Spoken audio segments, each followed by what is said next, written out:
Hey there guys, how are you? Welcome to a brand new episode of Movie Night. And before we continue on, let me take a drink of my Ghostbusters Ectoplasm Energy Drink.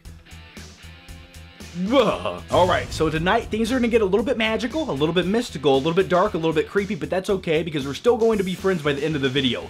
Yeah, by the end of this video, you guys are going to question my judgment as a movie reviewer and as a person. But you know what? Those are the sacrifices I'm willing to make. So let's go to the movie shelf.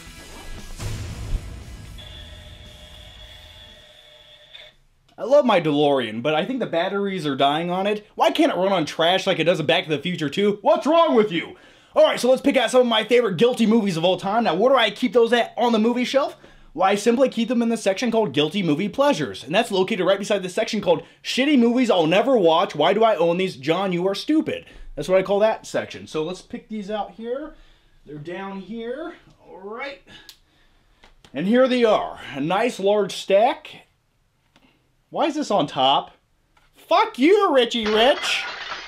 Alright, let's sit down on the stool to do this, because if I sit over there in my reclining theater chairs that heat up with LED lights, I will fall asleep, and that's just no good. But I do have my Ectoplasm Energy Drink to keep me awake. By the way, everyone should drink Ectoplasm. Before you die, that is my advice to you, drink Ectoplasm. And by the way, at the end of this video, we're going to be doing a very special unboxing for Loot Crate. Yeah, I've never had a Loot Crate before, but I'm going to unbox it. It'll make me feel like a 10-year-old boy on his birthday, and I'm looking forward to it, so that should be fun. But let's dive into the guilty movie pleasures. Alright, so the first movie up is The Green Lantern starring Ryan Reynolds. I'm just kidding. I'm just kidding. This isn't even on, like, no, this doesn't exist. I actually grabbed this out of this section of movies called Why Do I Own These, John? You're Stupid. I just thought I'd show it to you guys. Yeah, this is an abomination against humanity.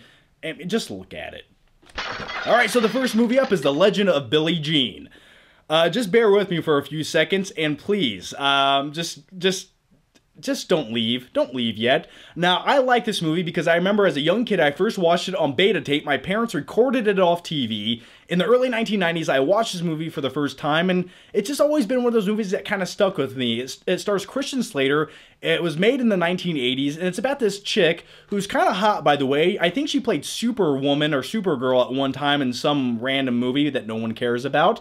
And she wears like 1980s get-ups, and I like things like that. It just fascinates me. Now, what is the plot to this movie? Well, Christian Slater's motorbike gets destroyed, and this girl goes on a campaign. She runs away from home. The police chase her. They go on this wild manhunt. I don't even know if you could qualify this as a movie, but fair is fair. And some of the sayings in this movie just, they go a little bit too far, and you gotta cringe halfway through the movie.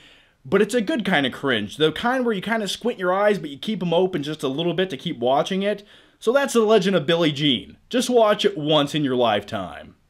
Or don't. I don't care.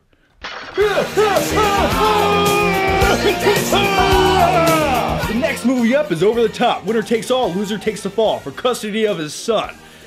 Now, I just watched this movie yesterday for about the 900th time in my life, and ever since a young kid, my dad did drive semis when I was younger, and he didn't wear baby oil as he was driving them, but nevertheless, I had some kind of weird connection to this movie ever since I was a young kid. This movie's pure testosterone. This is one of the movies that got me inspired to start working out. And, you know, it's Sylvester Stallone. He drives trucks, he breaks arms, he arm wrestles. In his truck that he drives, he has a workout machine, but he only works out one arm. Yeah, he just keeps doing curls all day long on his right arm. That's it.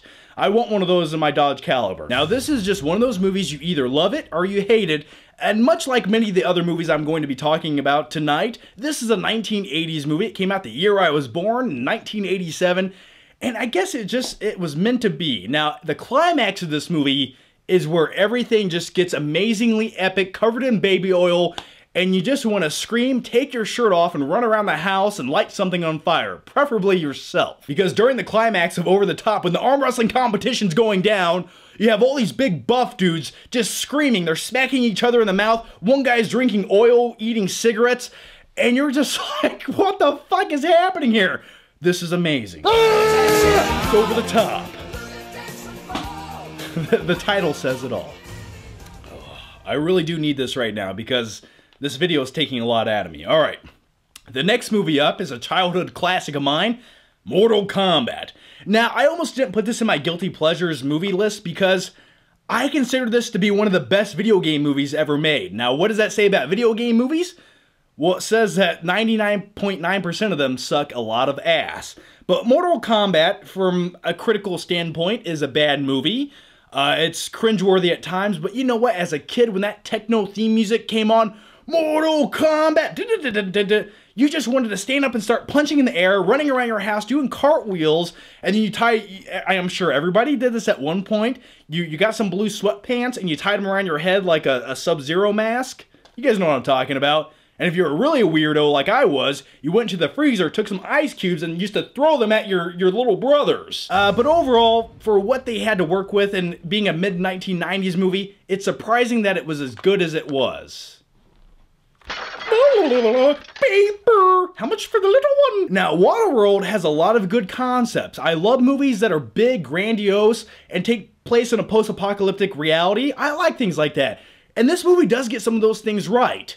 But it also gets a lot of things very, very bad. Now, Dennis Hopper, I like him, but he hammed it up a little too much in this movie. He pretty much ruined the movie, and some of the cliche, corny dialogue completely just made this movie almost unwatchable for some people. But I still like to go back to this movie every once in a while because visually, it's just fun to look at. You have these bright blue oceans. You have Kevin Costner. He is a half man, half fish. He has gills behind his ears.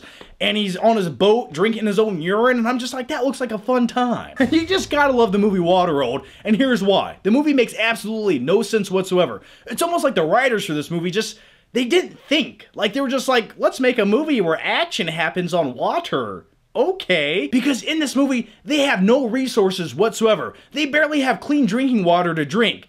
But there's an unlimited supply of ammo and cigarettes to go around.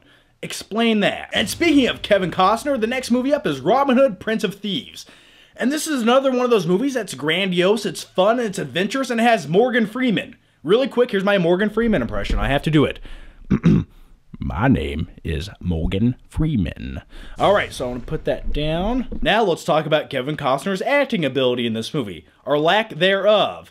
In this movie, he's supposed to be playing Robin Hood, an Englishman. Does he attempt to do an English accent? Not at all. He just talks like Kevin Costner. And for that, it makes it a great guilty movie pleasure. I love Robin Hood, Prince of Thieves. The next guilty pleasure up is Don't Tell Mom the Babysitter's Dead. By the way, on a quick side note, I'm very surprised they haven't made a remake of this movie yet. The movie came out in 1991, and with all the bullshit remakes they're making today, this seems like a very good candidate for like a really good raunchy rated R comedy movie. So what is the movie Don't Tell Mom the Babysitter's Dead all about? Well, I think the title's pretty self-explanatory, and we'll leave it at that. But as a young kid, I remember this movie being on HBO like 10 times a day. That's how I discovered the movie. It stars Christina Applegate as the oldest kid of the bunch, and Christina Applegate, pretty much like the definition of like hot 1990s chick. Yeah, Married with Children, where she played Kelly. One of my favorite aspects about this movie is the younger kid brother in this movie. He's kind of a stoner, burnout, but he's just like one of those guys you want to hang out with. Somebody tells him to do the dishes at one point in the movie, so he's on top of the house, throwing the dishes up off the house, shooting it with a shotgun, and I'm like, that's awesome. I want to hang out with that guy. Everyone stretch out. It's about to get intense. You guys ready for this? All right, here we go. The next movie up is Roadhouse, starring Patrick the Swayze. Now, this is one of my favorite movies of all time, and I know what you're thinking, but let me explain myself. Patrick Swayze in this movie is the definition of badass. What does he do? Well, he's a professional bouncer, aka cooler. He's the best in the business, and they're gonna hire him to take out the trash. Now, let's talk about some of the pinnacle scenes in this movie. There's a fight that goes down between the main henchman of the movie and Patrick Swayze. And the line that's given during this fight scene is one that's always just stuck with me my entire life. And here's that line.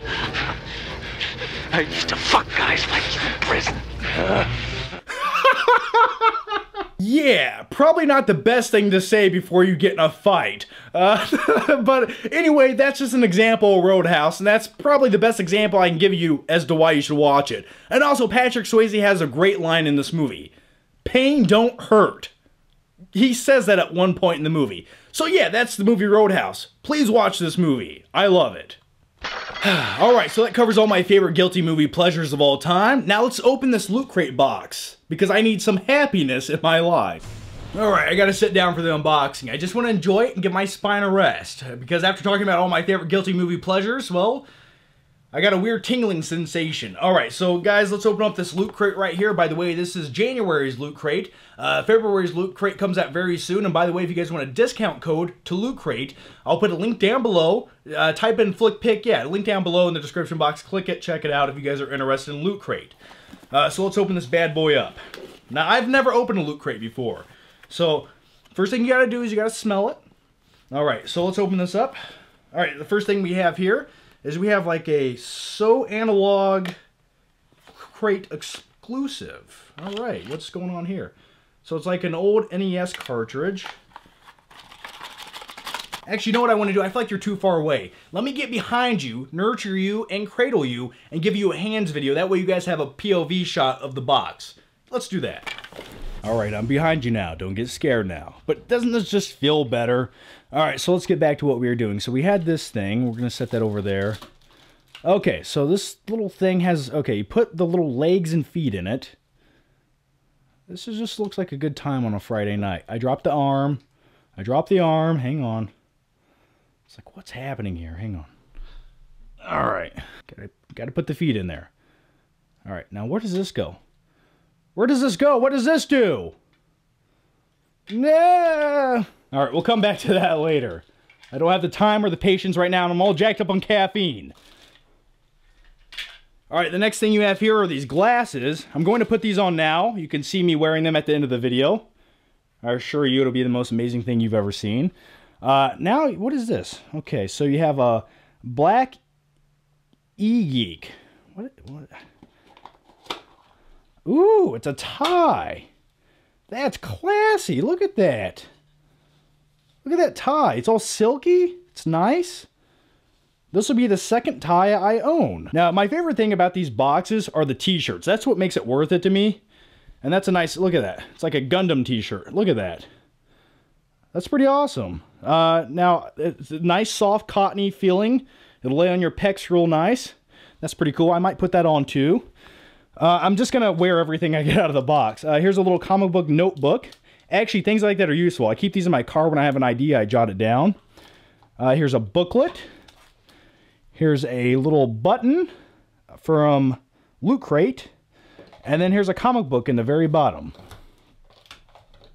Hang on, let me get this out. And it's Han Solo and Chewbacca. So that's pretty cool. I actually don't remember how to tie a tie. By the way, just look at me right now. I look like I belong in 1985, don't I? I look like the best friend's sidekick in a comedic comedy about romance. I'm the guy who says all the witty one-liners, but I never get the chick. But I'm leaving the glasses on because they make me feel like a badass. So anyway, guys, yeah, that was Loot Crate. And look out for February's Loot Crate, which is going to have some really cool things. It's dedicated to games, board games, card games, RPGs, all kinds of cool stuff, action, adventure, creativity.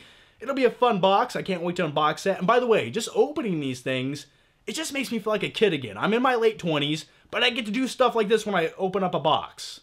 So yeah, look out for that. By the way, once again, if you want a discount, link down below in the description box. Okay, I'm just going to take that off. So anyway, guys, before I go, I have a question for you.